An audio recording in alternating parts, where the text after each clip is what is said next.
तुम्हारा जन्म सन 1658 में हुआ था। तुम्हारे घर में कोई घड़ी नहीं थी, कोई कैलेंडर नहीं, कोई डॉक्टर नहीं, बस धूल भरी जमीन थी, गायों की गोबर से लिपी दीवारें थी और माँ की चीखें जो आसमान को पाड़ रही थी। बाहर औरंगजेब की ताजपोशी हो रही थी, अंदर तुम्हारा जन्म, पर किसी को उससे कोई फर्क नहीं पड़ता। गाँव में एक बूढ़ी दाई थी, झुकी हुई कमर, आँखों में धुंध और हाथों में कांपता अनुभव। उसी के हाथों तुम्हारा पहला स्पर्श हुआ। कोई अस्पताल नहीं था, कोई दवा नहीं, जो हो गया वही किस्मत। जन्म लेना अपने आप में एक चमत्कार था। तुम्हारी माँ ने 4 बच्चों को जन्म दिया था, लेकिन 3 अब तक मिट्टी बन चुके थे। वो चाहती थी तुम जिंदा रहो, लेकिन चाहने से कुछ होता नहीं था। उस वक्त हर 1000 बच्चों में से 400 जन्म के पहले साल में ही मर जाते थे। गर्मी की लू, बारिश का बुखार, सांपों के डसने और पीलिया जैसी बीमारियां हर दूसरे आंगन में मौत बनकर आती थी। तुम्हारा शरीर नाजुक था, कोई टीका नहीं, कोई टॉनिक नहीं, सिर्फ नीम की पत्तियां और झाड़ फूक। तुम्हारे जन्म के साथ किसी ने शंख नहीं बजाया, न कोई जन्मदिन मनाया, लेकिन दादी ने ताबीज पहनाया क्योंकि बुरी नजर से बचना था। गांव के किसी कोने में एक बुजुर्ग ने जन्म कुंडली निकाली और कहा, इसका भाग्य भारी है, ये लंबा जिएगा। लेकिन गाँव में कई ऐसे भी थे जिनकी कुंडली में राजयोग लिखा था, फिर भी उनकी अर्थी बांस पर ही उठी। तुम्हारा घर मिट्टी का था और छत पर गाय के गोबर का लेप। वहाँ कोई पंखा नहीं था, कोई रोशनी नहीं। रात में माँ तुम्हें थपकी देती थी और बगल में एक दिया जलता रहता ताकि आत्माएं ना आए। हाँ, आत्माएं तुम्हें तब तक याद नहीं, लेकिन गांव में यह माना जाता था कि नवजात बच्चों के पास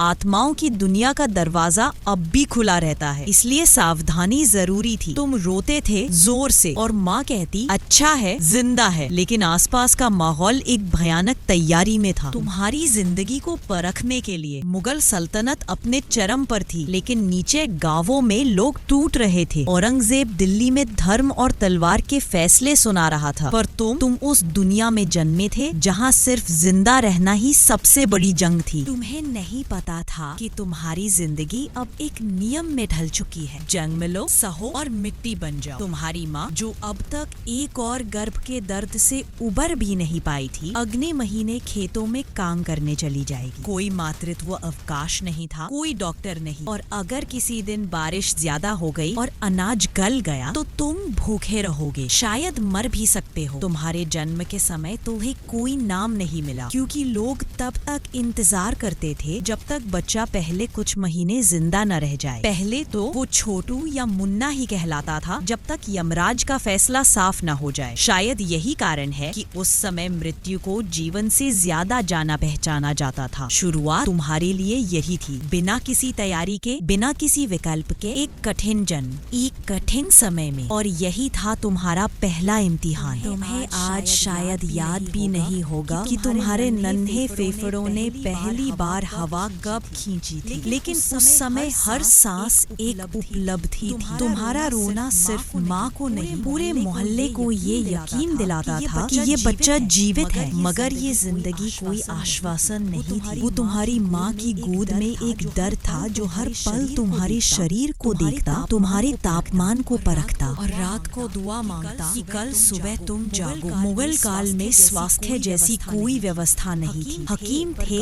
पर गाँवों में उनकी पहुँच कहाँ। अगर कोई बुखार आ जाए तो बस तुलसी, गुनगुना पानी और भाग्य का भरोसा। कई बार माँ तुम्हारे माथे पर गोबर का लेप भी लगाती, क्योंकि दादी ने कहा था इससे बुखार उतरता है। तुम्हें खांसी होती तो लोग कहते शायद ऊपर से कुछ लग गया है, तब कोई नींबू लटका देता या धागा बांध देता। मेडिकल साइंस तो तब मौजूद ही नहीं था। बीमारी का मतलब था भगवान की नाराजगी। तुम्हारा शरीर नाजुक था, कंबल नहीं थे, सिर्फ पुराने कपड़े और माँ की गर्मी। मच्छरदानी जैसी कोई चीज नहीं थी। तुम्हारा चेहरा हर रात अनगिनत कीड़ों से झगड़ता था, और अगर किसी दिन तुम सांस लेते लेते चुप हो जाते तो माँ की जान सूख जाती। तब तुम्हें उल्टा लटकाया जाता, पीठ थपथपाई जाती, और पास की बुजुर्ग औरतें भगवान का नाम लेकर कुछ फूंकती। कुछ भी करके तुम्हें फिर से जीवित करना होता था। बच्चे का जिंदा रहना चमत्कार था, क्योंकि हर रोज सैकड़ों मरते थे, या तो बीमारी से, या गरीबी से, या सिर्फ इसलिए क्योंकि कोई समय पर ध्यान नहीं दे पाया, और कोई यह मानने को तैयार नहीं होता कि यह प्राकृतिक है। सब कहते इसकी किस्मत ही छोटी थी। कभी कोई बच्चा ज्यादा रोता तो कहते इस पर जिन का साया है। फिर ओझा बुलाया जाता। अगर तुम रोते रोते नीला हो जाते तो लोग कहते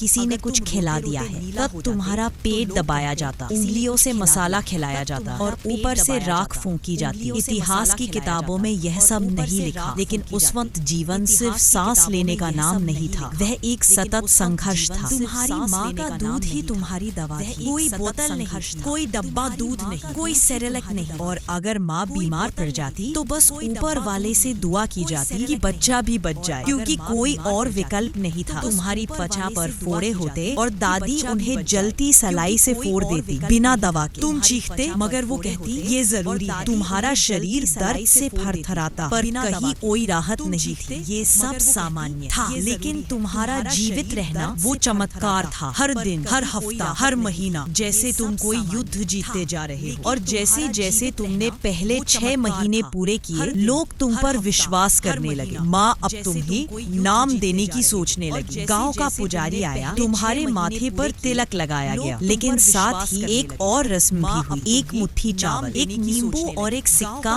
तुम्हारे सिरहाने रखा गया, ताकि बुरी आत्माएं तुम्हें पहचान न सके, क्योंकि अब तुम थोड़े असली हो चुके थे। और तब तुम्हें चलने में कई महीने थे, बोलने में और ज्यादा, लेकिन हर बार जब तुम गिरते और तुम्हारा अस्तित्व एक नई घोषणा करता, मैं अब भी जिंदा हूँ। कभी कभी सोचो, अगर उस काल में तुम आज जैसी आधुनिक दवा, डॉक्टर या अस्पताल के बिना पैदा होते तो क्या तुम आज जीवित होते? क्योंकि तब मरना बहुत आसान था और जिंदा रहना एक किस्म की क्रांति। अगर तेल ना हो तो अंधेरा ही साथी बनता, और रात वो होती थी सन्नाटे और साये से भरी। बीमारी तब कोई वैज्ञानिक शब्द नहीं थी, वह एक श्राप थी, एक सजा। जब तुम्हें खांसी होती, माँ तुम्हारे सिर पर तुलसी की माला रखती और भगवान विष्णु की कहानी सुनाती, क्योंकि उसे विश्वास था दवा से नहीं, आस्था से राहत मिलेगी। तुम्हारी चारों ओर भगवान ही भगवान थे। हर सुबह मंदिर की घंटी, हर शाम आरती का शोर, और हर दिन किसी न किसी व्रत की कथा। लेकिन इस सब के बीच तुम्हें स्कूल नहीं जाना था, क्योंकि स्कूल सिर्फ कुछ खास घरों के बच्चों के लिए थे। तुम जैसे बच्चे जिनका जन्म किसान, लोहार, बढ़ई या बुनकर के घर में हुआ, उन्हें अक्षर नहीं, औजार दिए जाते थे। कभी कभी गांव में एक बाबा आता, वो बच्चों को मिट्टी पर उंगली से क लिखना सिखाता, लेकिन माँ कहती ये सब राजाओं के बच्चे करते हैं, तू तो खेत में जाएगा, हल जोतेगा, बीज डालेगा। तुम्हें बताया जाता कि भगवान सब देख रहे हैं, लेकिन जब भूख से तुम्हारा शरीर कांपता तो लगता भगवान बहुत दूर है। माँ कहती तपस्या कर बेटा, ये जन्म पिछले कर्मों का फल है। तुम अब 4 साल के हो चुके थे और तुम्हारी कलाई में काला धागा था, बुरी नजर से बचने के लिए। तुम्हारा सिर कई बार मुंडवाया गया, ये मानकर कि बालों के साथ बुरी आत्माएं भी हट जाएंगी। कभी कोई बाबा झाड़ फूंक करता, कभी कोई दादी, कोई मंत्र बुद्ध। हर किसी की कोशिश काला धागा तुम्हारी बुरी नजर से बचने के लिए। तुम्हें खाने में 2 रोटियां मिलती और एक प्याज। त्योहार पर गुड़ का टुकड़ा मिल जाता और वही था तुम्हारा स्वर। लेकिन बाकी दिन सिर्फ पेट भरने की दादी, तुम अब दूसरों की भाषा समझने लगे थे। जब लोग किसी की मौत पर कहते ऊपर चला गया, जब कोई गरीब माँ कहती ईश्वर की मर्जी थी, जब कोई पिता अपनी बेटी की बीमारी पर कहता पिछले जन्म के पाप है, तुम्हारे भीतर सवाल उठते, लेकिन जवाब सिर्फ एक ही मिलता, शांत रहो, सब भगवान की लीला है। और तब तुमने सीखा बचपन का मतलब मासूमियत नहीं, सहना होता है। तुम्हारे खेलों में भी डर होता, कौन ज्यादा देर तक कीचड़ में खड़ा रह सकता, कौन सांप की खाल छूकर नहीं डरेगा, कौन बिना कुछ खाए पूरा दिन खेत में खेल सकता है। लेकिन जब सूरज ढलता और घर की मुंडेर पर माँ दिया जलाती, तुम उसकी गोद में सर रखकर वही सो जाते। वहाँ कोई बिस्तर नहीं था, बस जमीन, एक चटाई और माँ की हथेली। और तुम सोचते शायद सब ठीक हो जाएगा, लेकिन क्या सच में? तुम्हारे आसपास जितने बच्चे थे उनमें से आधे अगले 2 साल में नहीं बचने वाले थे। कोई बुखार से, कोई डायरिया से, और कोई तो बस नींद में ही चला जाता। और तब तुम समझते जिंदा रहना कोई गारंटी नहीं। लेकिन पहली बार पेट भर खाना तुम्हें शायद ठीक ठीक याद न हो, लेकिन वह दिन तुम्हारे जीवन का एक महा उत्सव जैसा था। जब पहली बार तुम्हारा पेट पूरी तरह भरा था, तब तुम लगभग 5 साल के रहे होंगे। वो दिन किसी त्योहार का था, शायद होली या फिर बैसाखी। गांव के चौपाल में पकवान बन रहे थे और एक बड़े से पत्तल में तुम्हारे सामने चावल, दाल, सब्जी और एक मीठा लड्डू रखा गया था। तुमने उस दिन पहली बार खुशबू कीमत जान पहली बार भूख एक खेल नहीं एक युद्ध लगती थी जिसे तुम उस दिन जीत गए थे। मुगल काल में भारत की कृषि व्यवस्था बाहर से देखने पर बहुत उपजाऊ लगती थी। गंगा के मैदानी इलाके, 5 नदियों की भूमि पंजाब और बंगाल की नमी भरी जमीन, लेकिन तुम्हारे जैसे ग्रामीण किसान के लिए पेट भरना एक सौभाग्य था, दिनचर्या नहीं, क्योंकि तुम खेतों के मालिक नहीं, तुम खेत जोतने वाले थे। तुम्हारा पिता जमींदार को लगान देता था, फसल अच्छी हो या बुरी लगान तय था। बारिश समय पर न हो, फसल सूख जाए, फिर भी राजा को हिस्सा चाहिए होता था। अगर कोई अनाज बचता तो वही घर में आता, नहीं तो उधारी, और उधारी का मतलब था अगले साल भी बंधुआ मजदूरी। हर रोज का खाना था मोटी जौ की रोटी, कभी कभार दाल का पानी और प्याज। अगर किसी ने सब्जी दी तो वो त्योहार था। गुड़ सिर्फ शादी में, घी सपने में। तुम देखते थे कैसे माँ हर दाने को धोती, बचाती और कभी खुद खाए बिना तुम्हारे सामने रखते थे। उसका भोजन बस तुम्हारी आंखें थी जब तुम खाने में मग्न हो जाते। गांव में कई घर ऐसे भी थे जिनके बच्चे मिट्टी खा जाते थे भूख के मारे। कुछ पत्थर चूसते ताकि लार बने और पेट भरा महसूस हो, और कुछ तो ऐसे होते जो खाना देखकर भी चुप रहते क्योंकि आदत बन गई थी भूखा रहने की। तुम्हारे जीवन में जब अकाल आता तो सब खामोश हो जाते, कोई चिल्लाता नहीं, कोई विरोध नहीं करता, सिर्फ मरते जाते। किसी के घर का चूल्हा एक हफ्ते से नहीं जला होता, किसी ने 3 दिन से नमक रोटी भी नहीं खाई, किसी ने बच्चे को गिरवी रख दी सिर्फ कुछ मुट्ठी अनाज के लिए। और तुम सीखते थे कि खाना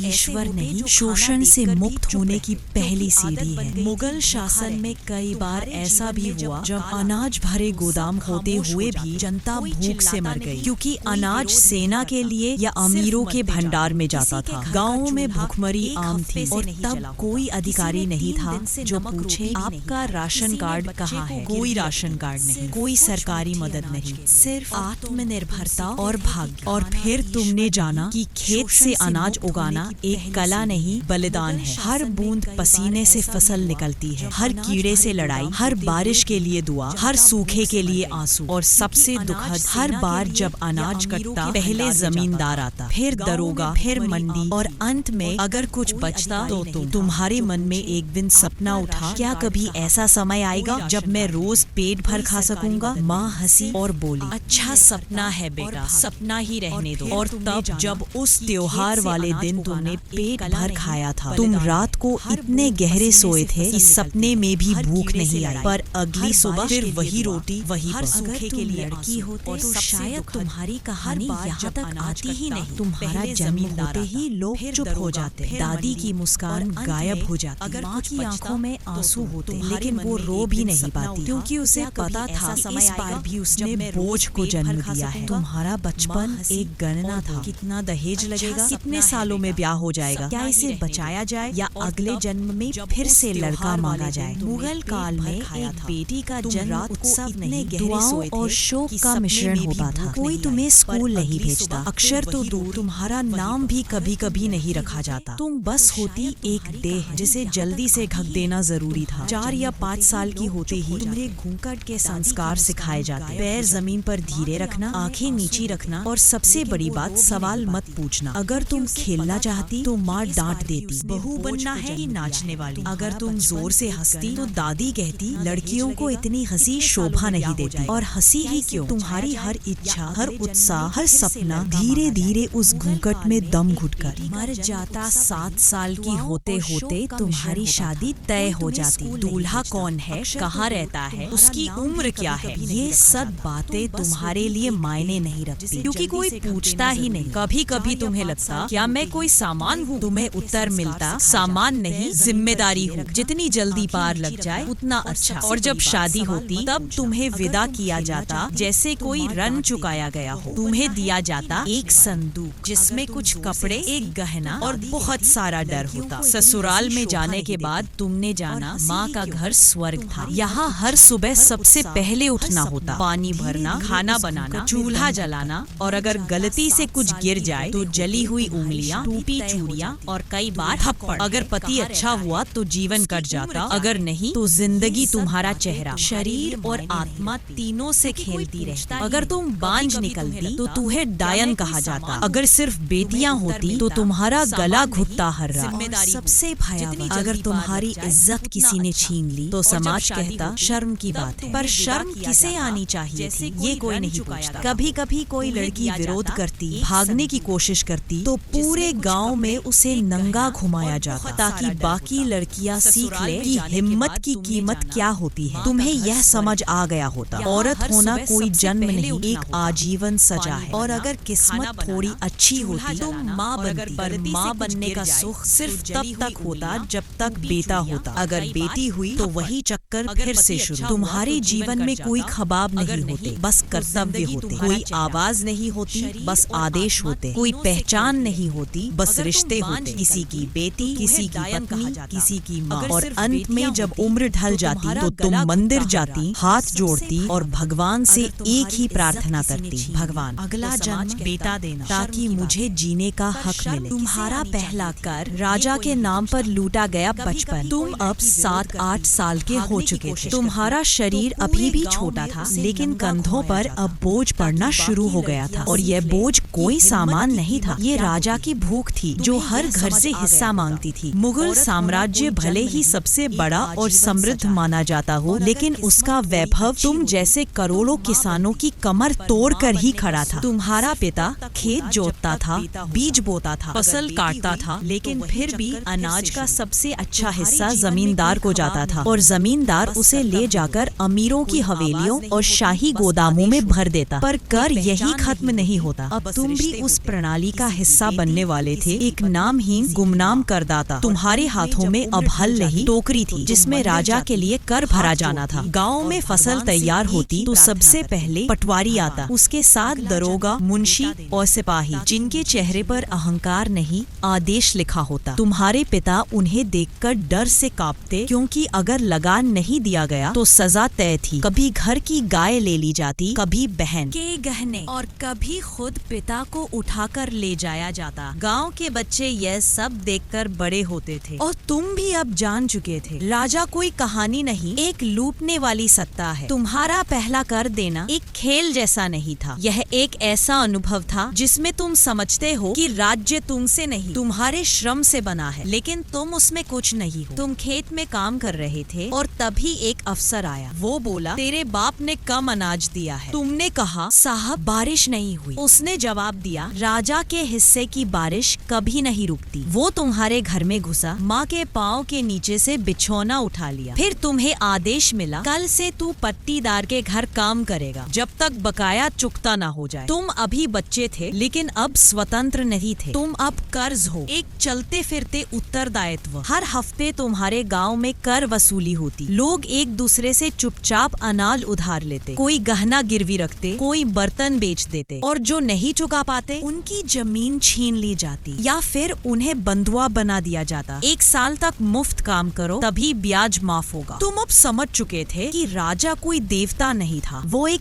ऐसा देवता था जो तुमसे पूजा नहीं, तुम्हारा पसीना और आंसू मांगता था। मुगल दरबार में रत्नों से जड़े सिंहासन, इत्र में डूबी महफिलें और शेरों की सवारी होती थी, पर उसी दरबार की नींव तुम जैसे बाल मजदूरों के भूखे पेट से बनी थी। तुम्हारा बचपन अब बीत रहा था और उसमें कोई खेल नहीं था, सिर्फ गिनती थी। कितने सेर अनाज बचा है, कितना ब्याज चुकाना है, कितने दिन और बंधुआ रहना है। तुम पूछते, पिता क्या ये कर कभी खत्म होगा? पिता चुप रहते, क्योंकि उन्होंने भी कभी अपने पिता से यही पूछा था और तब भी कोई जवाब नहीं मिला था। तुम अब शासित नहीं, शोषित हो, और सबसे बड़ी त्रासदी ये कि तुम इसे सामान्य मान चुके हो। तुम्हारा पहला कर सिर्फ अनाज नहीं था, वो तुम्हारे बचपन का अंतिम दिन भी था। उस दिन के बाद तुम सिर्फ बच्चा नहीं रहे, तुम एक करदाता बन गए और हमेशा के लिए झुक गए। तुम्हारी पहली नमाज या आरती, तुम अब 10 साल के हो चुके थे। तुम्हारा मन अब सवाल पूछने लगा था, मैं कौन हूँ, मुझे क्या करना है, और सबसे गूढ़ सवाल, ईश्वर क्या है। पर तुम्हारे इन सवालों के जवाब सोचने का वक्त नहीं था, क्योंकि तुम्हारा धर्म तय कर दिया गया था। जन्म के साथ ही तुम्हारे घर में सुबह उठते ही भगवान का नाम लिया जाता या अल्लाह की बंदगी। फिर तुम्हें सिखाया गया क्या कहना है, कैसे झुकना है, कब हाथ जोड़ना है या कब सजदे में जाना है। तुम्हारे भीतर आस्था में ही अभ्यास भरा गया था। तुम्हें याद है पहली बार जब तुम मस्जिद गए थे, अजान की गूंज तुम्हारे कानों में भरी थी और उस वक्त तुम्हारे पिता ने धीरे से कान में कहा था, याद रखना यही रास्ता है, बाकी सब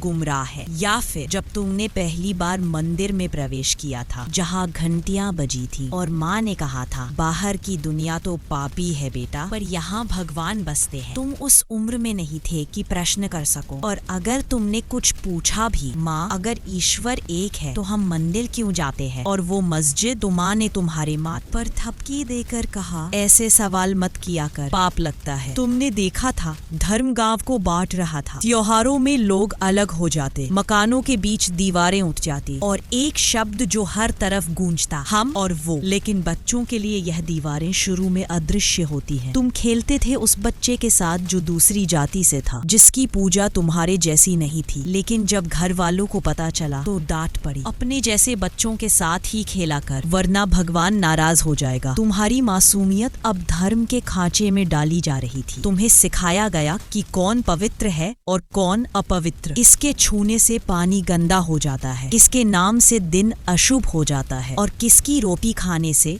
जन्म भ्रष्ट हो जाता है। और फिर एक दिन तुम्हारे गांव में एक बड़ा मेला लगा। वहाँ एक संत आए थे। उन्होंने कहा, ईश्वर मंदिर में नहीं मन में होता है। तुम्हारे कानों को जैसे कुछ नया सुनाई दिया। लेकिन उसी रात गांव के कुछ बड़े लोग बोले, वो संत ठीक नहीं था, उल्टा सिद्ध बोलता है। अगले दिन वो संत गांव से निकाल दिया गए और तुमने समझा यहाँ ईश्वर की नहीं डर की पूजा होती है। तुम्हारी आरती अब नियमित हो चुकी थी या तुम्हारी नमाज अब तय समय पर पढ़ी जाती थी। लेकिन तुम अब जान चुके थे ये सब किसी आत्मिक अनुभव से ज्यादा एक सामाजिक प्रमाण था। तुम्हें भगवान में विश्वास करने से ज्यादा लोगों के सामने धार्मिक दिखना जरूरी था। अगर तुम कभी पूछते क्या भगवान सच में सुनता है, तो लोग कहते वो सब देखता है, मगर सवाल पूछने वालों को वो जल्दी उठा लेता है। इसलिए तुमने चुप रहना सीख लिया, तुमने झुकना सीख लिया, तुमने वो सब करना शुरू कर दिया जो धर्मनिष्ठ कहलाने के लिए जरूरी था, चाहे तुम्हारा दिल कुछ और कहे। लेकिन एक दिन जब तुम्हारी गाय मर गई और तुम मंदिर में घंटों रीते रहे, तो किसी भगवान ने जवाब नहीं दिया, कोई चमत्कार नहीं हुआ। और उस दिन पहली बार तुमने भीतर से फुसफुसाया, शायद ईश्वर डर से नहीं समझ से मिलता है। मगर ये विचार तुमने कहीं लिखा नहीं, कहीं बोला नहीं, क्योंकि तुम्हें पता था कि इस समाज में सोचने की स्वतंत्रता आस्था के खिलाफ युद्ध है। जब युद्ध तुम्हारे गांव तक पहुंचा, तुम अब किशोर हो चुके थे, शायद 14 या 15 वर्ष के। अब तक का जीवन भले ही कठिन रहा हो, मगर कम से कम स्थिर था। तुम्हारे पास एक छोटी सी दुनिया थी, खेत, घर, मंदिर या मस्जिद, त्योहार, और वह एक अधूरा सा सपना जो तुम्हारे भीतर हर दिन सांसें लेता था।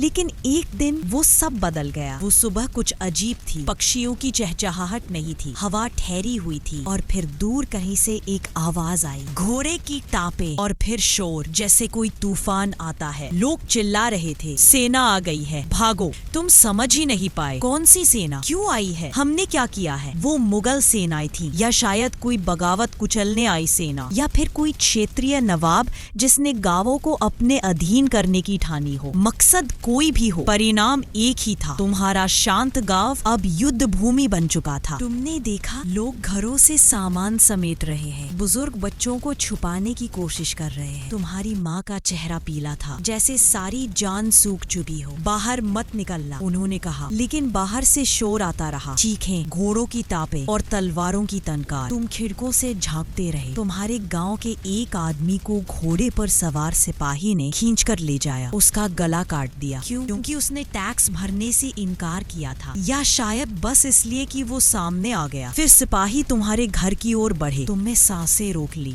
तुम्हारी माँ और छोटे भाई अंधेरे में छुपे रहे। सिपाही आए, दरवाजे पर लात मारी और फिर किसी कारण बिना आगे बढ़ गए। उस दिन तुमने समझा युद्ध किताबों में नहीं होता, वो दरवाजे तक आता है। अगले दिन गांव जल रहा था, कई घर खाली थे, कई लोगों की लाशें मिट्टी में पड़ी थी और कोई उन्हें दफनाने तक नहीं आया। तुम्हारे पिता को जबरन युद्ध में भर्ती किया गया था, बादशाह के लिए लड़ो कहा गया था और वो चले गए बिना अलविदा कहे। तुम्हें नहीं पता था वो लौटेंगे भी। या नहीं, तुम्हारे दोस्त का छोटा भाई गायब था। कुछ कहते थे उसे सेना अपने साथ ले गई, कई कहते थे वो मंदिर के पीछे लाशों में देखा गया। अब तुम दिन में भी डरते थे, रात को नींद आती तो आँख खुलने पर ये डर होता कि कहीं सब कुछ एक सपना ना हो। पर अफसोस ये सपना नहीं था। गांव में अब शांति नहीं थी, सिर्फ सन्नाटा था। तुम्हारी माँ रोज कहती ईश्वर रक्षा करेगा, पर तुम अब चुप रहते। ईश्वर शायद इन सेनाओं को पहचानता भी नहीं था। तुम्हें समझ आया, राजनीति और सत्ता का खेल हमेशा आम लोगों की लाशों से खेला जाता है, और तुम तो बस एक प्यादा थे जिसे कोई भी राजा किसी भी वक्त कुर्बान कर सकता था। कुछ महीने बीते, सेना चली गई, पर साथ ले गई तुम्हारा बचपन, तुम्हारा भरोसा और तुम्हारे पिता। अब खेत सूने थे, घरों में खामोशी थी, और एक बच्चा जो अब जवान हो चुका था अपने भीतर युद्ध की राख समेटे बैठा था। कभी तुम सोचते अगर उस दिन तुमने बहादुरी से विरोध किया होता तो शायद कुछ बदल जाता, लेकिन फिर याद आता वो आदमी जिसने विरोध किया था, उसका सिर आज भी गांव के बाहर खंबे पर लटका है, और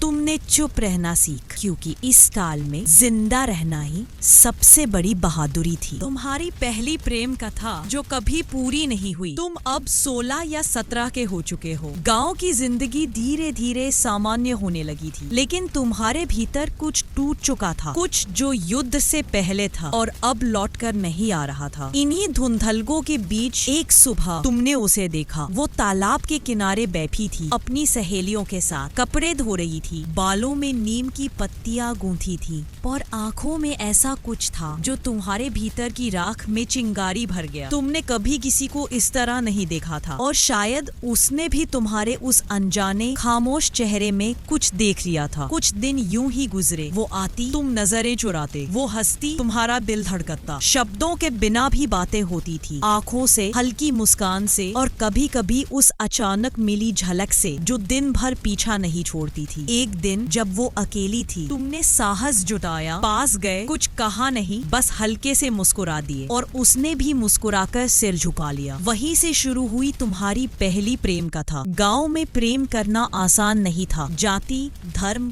खान, दान, हर चीज दीवार बनकर खड़ी थी। वो तुमसे ऊंची जाति की थी, या शायद तुम उसके परिवार के लिए काम करने वाले जैसे थे। तुम दोनों जानते थे ये राह आसान नहीं होगी। फिर भी अगले कुछ हफ्तों में तुम दोनों मिलने लगे, कभी मंदिर के पीछे, कभी खेत की मेड़ पर। बिना किसी वादा किए भी दिल बांध चुके थे एक दूसरे से। वो कहती काश हम किसी और जमाने में मिलते, तुम कहती शायद अगले जन्म में। तुम्हें पता था ये सब ज्यादा देर नहीं टिकेगा, और एक दिन वो दिन भी आया। एक आदमी ने देख लिया तुम दोनों को बात करते हुए। वो आदमी उसके चाचा का नौकर था। घर जाकर उसने बात फैला दी, और फिर तूफान आया। उसके घर में चीख पुकार मच गई, वो बंद कर दी गई जैसे कोई पाप कर बैठी हो। तुम्हें बुलाया गया पंचायत में, और तुम्हारे पिता के नाम पर तुम्हारी पीठ पर लाठियां बरसाई गई। कहा गया नीची जाति का लड़का ऊंची जाति की लड़की से प्रेम करता है, ये समाज की मर्यादा के खिलाफ है। तुम चुप रहे, तुमने न विरोध किया न रोया, बस उसी शाम तालाब के किनारे गए जहाँ सब शुरू हुआ था, और वहीं बैठ गए। उसके बाद वो कभी नहीं दिखी। कहा गया उसे किसी दूर के गांव ब्याह दिया गया। कहा गया उसने कुएं में छलांग लगा ली। कहा गया सब भूल जाओ, पर तुम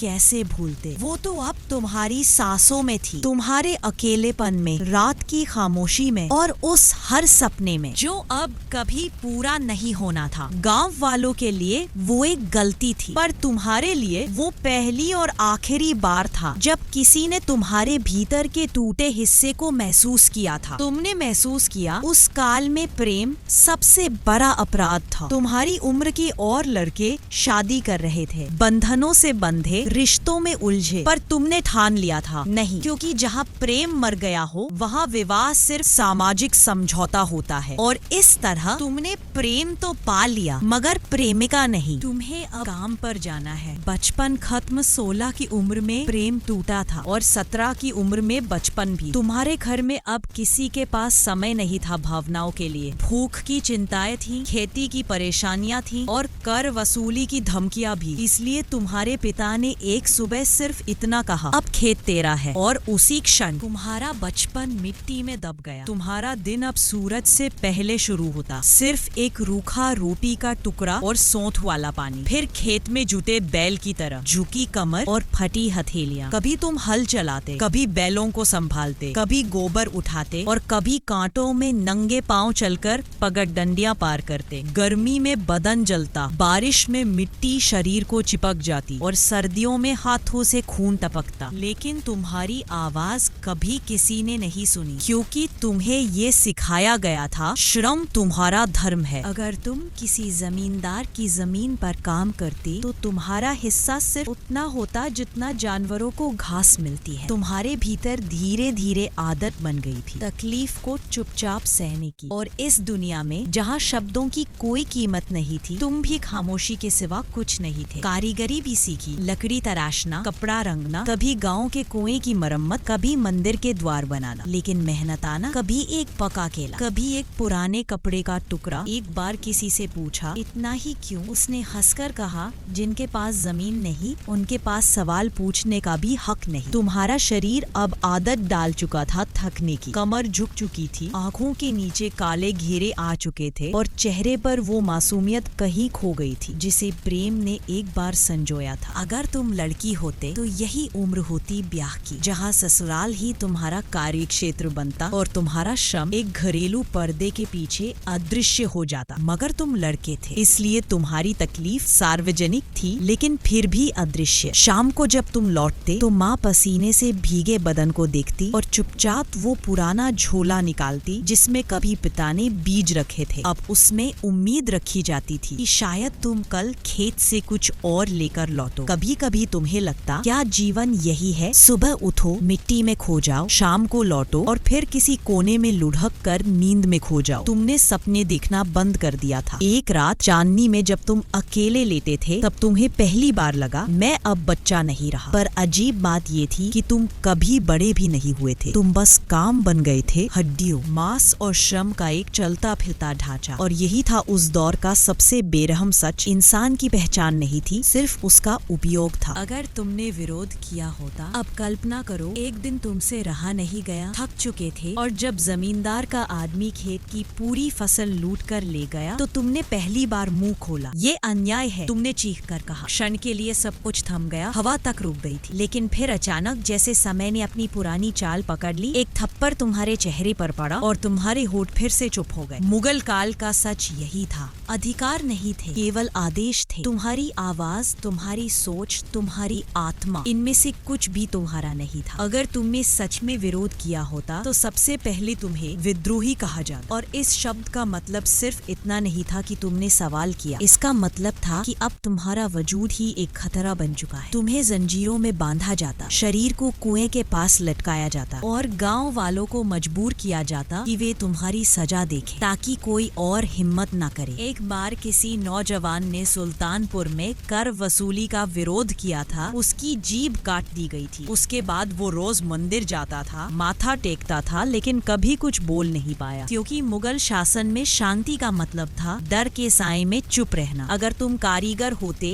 और मजदूरी के पैसे मांगते तो कह दिया जाता, तेरा काम खराब है, और तुम्हें उस गली से भी निकाल दिया जाता। अगर तुम एक महिला होते और तुमने शादी से इनकार किया होता तो कह दिया जाता, ये कुलच्छिनी है, और शायद तुम्हें जिंदा जला दिया जाता सती प्रथा के नाम पर। अगर तुमने अपने बच्चे को स्कूल भेजने की जिद की होती तो कहा जाता, इतने बड़े ख्वाब मत देख, तेरी औकात क्या है। और अगर तुमने खुद से प्यार किया होता, खुद की कद्र की होती, तो पूरा समाज तुम्हें तोड़ने पर तुल जाता, क्योंकि उस समय इंसान का जीवन स्वामित्व में बंधा था। कोई तुम्हारा मालिक था, चाहे वो राजा हो, पुरोहित या जमींदार। तुम्हारे सपने तक तुम्हारे नहीं थे। अगर तुमने अपना नाम तक बदलने की कोशिश की होती तो गांव के पंडित तुम्हें धर्म भ्रष्ट कहकर बाहर निकाल देते। अगर तुमने प्रेम विवाह किया होता तो तुम्हारे ही पिता पत्थर उठाते तुम्हारे खिलाफ, और तुम्हारी माँ आंसू बहाते हुए समाज की मर्यादा को दोष देती, तुम्हें नहीं बचाती। विरोध उस दौर में सिर्फ एक शब्द नहीं था, वो एक अपराध था। तुमसे कहा जाता था, राजा भगवान का अवतार है, और अगर तुमने कहा नहीं है तो लोग कहते, अब तू जिंदा नहीं रहेगा। मुगल शासन में डर एक व्यवस्था थी, विरोध एक साजिश माना जाता था, और चुप्पी सबसे बड़ी योग्यता। कभी किसी भिश्ती ने महल में कम पानी देने की हिम्मत की थी तो उसे गर्म लोहे से दाग दिया गया था। तुम सोचते थे कि सिर्फ युद्ध में मौत आती है, लेकिन सच ये था कि सवाल पूछने से बड़ी कोई लड़ाई नहीं थी। एक छोटा सा क्यों तुम्हारे पूरे जीवन को दाव पर लगा सकता था। और यही कारण था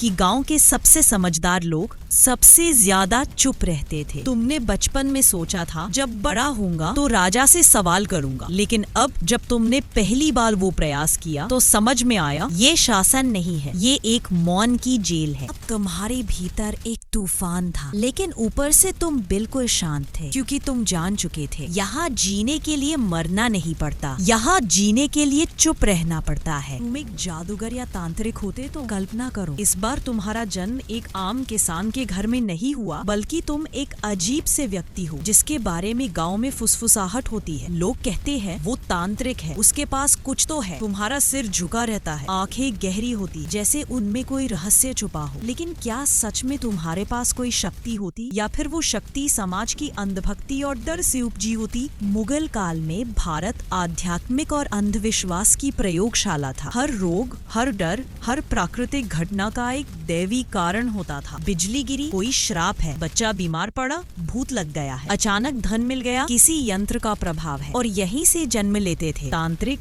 जादूगर, ओझा, पंडित और फकीर। अगर तुम ऐसे होते तो एक ओर तुम गांव का सबसे रहस्यमय और भयभीत व्यक्ति होते, लेकिन दूसरी ओर तुम्हारी जान हर दिन खतरे में होती। तांत्रिक होना सम्मान का नहीं, डर का काम था। तुम्हें पूजा जाता, लेकिन पीठ पीछे तुम्हारी मिट्टी खुदवाई जाती। तुम अगर सच्चे होते तो भी लोगों को हर दर्द का इलाज चाहिए था। अगर न दे पाए तो कहा जाता ये ढोंगी है, और अगर झूठे होते तो वो तुम्हें मान्यता मिल जाती। लेकिन कोई एक असफलता और गांव तुम्हें बांधकर कुएं में फेंक देता। मुगल शासन में तंत्र विद्या को लेकर एक अजीब सी द्वैत भावना थी। राजमहल में तांत्रिकों को बुलाया जाता, उनसे युद्ध की तारीख पूछी जाती, शत्रु के सपनों में बाधा डालने को कहा जाता। लेकिन वही तांत्रिक जब प्रजा के बीच जाते तो समाज का डर उन्हें निगल जाता। तुम्हें बलि की जरूरत बताई जाती, कभी नींबू, कभी जानवर, कभी मुर्गा और कभी कभी इंसान। कई जगह तो बच्चों को गायब करके तांत्रिक पर आरोप लगाए जाते कि इसने बलि दी है। अगर तुम सफल होते और तुम्हारे बताए उपाय से किसी को राहत मिलती तो लोग तुम्हें गुरुजी कहते, माथा टेकते, पैसे चढ़ाते। लेकिन अगर असफल हो जाते तो कोई एक भड़काऊ पुरोहित तुम्हारे खिलाफ झूठी कहानियां फैला देता कि ये शैतान है, जादू करता है, अल्लाह भगवान का अपमान करता है। मुगल प्रशासन ऐसे मामलों में बहुत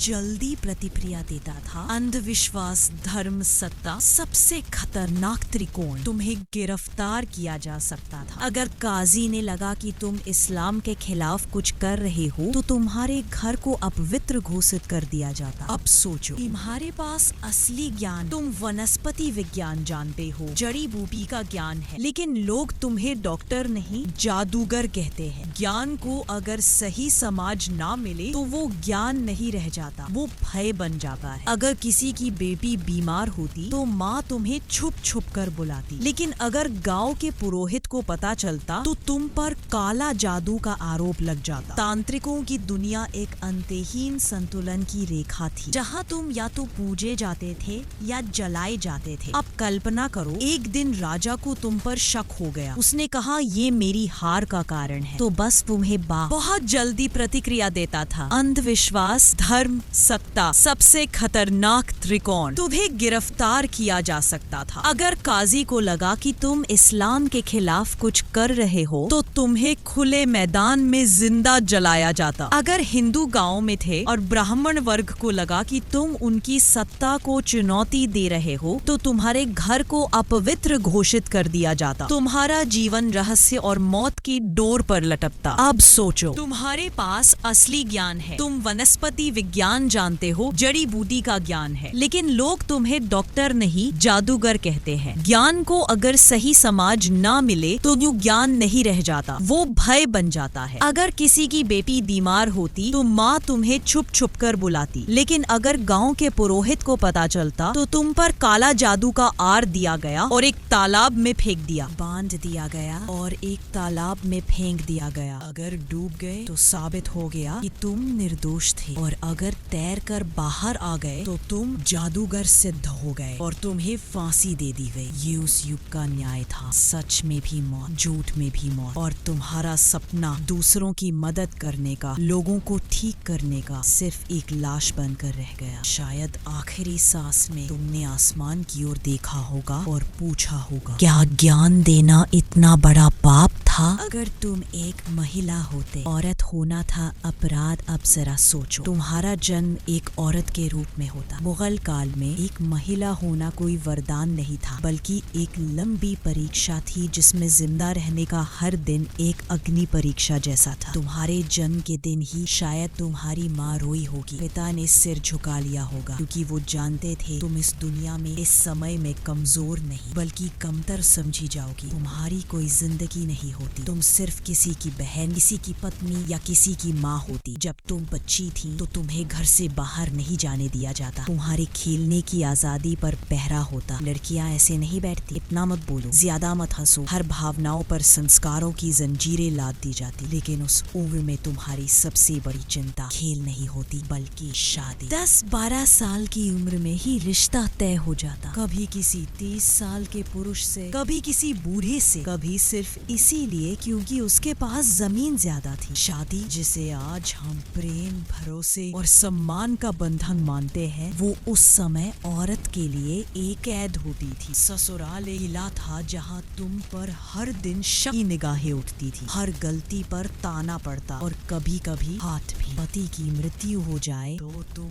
विधवा कहला, और विधवा का जीवन ना रंग, ना गहने, ना आवाज। तुम्हें सफेद साड़ी में एक कोने में बैठना होता, और अगर किसी ने पूछ लिया क्यों विधवा हो गई इतनी जल्दी, तो शक की सुई तुम पर ही आती। विधवाओं को अपशगुन माना जाता था। कई बार उन्हें जलते चूल्हे के पास नहीं जाने दिया जाता, कभी उन्हें घर से निकाल दिया जाता। और फिर एक घना अंधेरा, सती प्रथा। अगर तुम्हारा पति मर जाता तो समाज कहता सती बनो, उसके साथ चिता पर बैठो। सोचो, तुम जिंदा हो, धड़क रही हो, तुम्हें डर लग रहा है, रोना आ रहा है, और चारों ओर लोग कहते हैं ये देवी है, जल जाएगी। क्या तुमने सोचा है कैसा होता होगा वो क्षण जब एक औरत अपने जले हुए पति की चिता पर बैठाई जाती थी और नीचे लकड़ियां जलती थी? वो जलती नहीं थी, उसे जलाया जाता था। और अगर तुमने मना कर दिया तो लोग कहते ये पतिव्रता नहीं है। शर्म से तुम्हारा सिर झुका दिया जाता और जिंदगी भर तुम्हें कोसा जाता। लेकिन मुगल काल की हर महिला इतनी असहाय नहीं थी। कुछ ने लड़ाई भी लड़ी। रजिया सुल्तान, एकमात्र महिला शासक जिसने सल्तनत संभाली, हाथों में तलवार ली, पर क्या उसे शांति मिली? नहीं, उसे भी शक, ताने और अंततः मौत ही मिली। इतिहास में औरतों की लड़ाई सिर्फ अस्तित्व की लड़ाई थी। एक औरत अगर शिक्षित हो जाती तो कहा जाता ये बिगड़ गई है, अगर उसने सवाल किए तो कहा गया जवाब दे रही है, और अगर उसने चुप्पी तोड़ी तो उसे बदचलन कहकर दफन कर दिया गया। तुम्हारी आवाज, तुम्हारा शरीर, तुम्हारा मन, कुछ भी तुम्हारा नहीं होता। तुम एक परछाई बन जाती जिससे सब काम लेते पर जिसे कोई नहीं देखता। और तब रात आती जब सब सो जाते तो शायद तुम अकेले छत पर बैठती, चांद को देखती और सोचती क्या मैं कोई पाप हूँ? लेकिन नहीं, तुम पाप नहीं थी। तुम एक औरत थी जो उस समय में पैदा हुई जहाँ इंसान को इंसान मानने की कीमत खून से चुकानी पड़ती थी। शायद तुमने सपने भी देखे होंगे, कुछ लिखने के, कुछ कहने के, कुछ उड़ने के, और वो सपने बक्से में बंद कर दिए गए और तुम्हारे साथ ही दफन हो गए। मुगल काल में औरत होना एक लड़ाई थी जिसमें हारने की ही इजाजत थी। और फिर भी कुछ औरतों ने आवाज उठाई, दीवारों पर कविता लिखी, बच्चियों को कहानियां सुनाई और